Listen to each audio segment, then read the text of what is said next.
Kayo po na nakaupo, subukan nyo naman tumayo,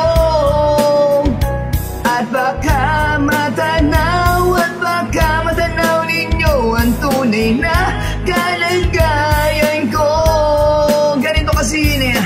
Tao po, nandiyan po ba kayo sa loob ng malaking bahay at malawak na bakuran, mataas na pader, pinapaligiran, at nakapila mga mamahali sa sakyan, mga batay na laging bulong ng bulong, wala namang kasal pero marami ang nakabarong. Lumakas man anong malanay, walang butas sa muko, mga plato at kusara na hindi kilala ang tutong, at ang kanin ay simputi ng gatas na nasa kahon, at kahit na hindi Pasko sa lamesa ay may hamon.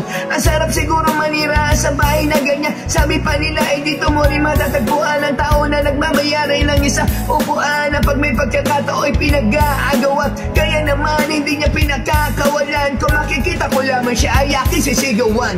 Kayo po na nakaupo, subukan nyo naman tumayo, at baka matanaw ninyo ang tunay na kalagayan ko.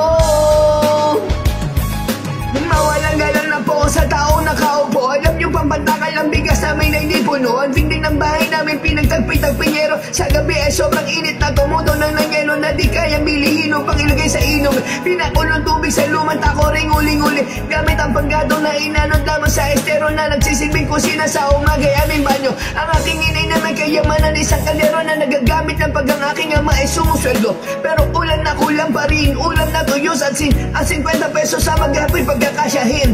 Di ko alam kung talagang maraming harang o mataas lang ang bako doon, nagbubulag-bulagan naman po kayo, kahit sa dami ng pera nyo, walang doktor na makapagpapalino ng mata nyo, kaya huwag kang masyadong halata. Bato-bato sa langit ang mata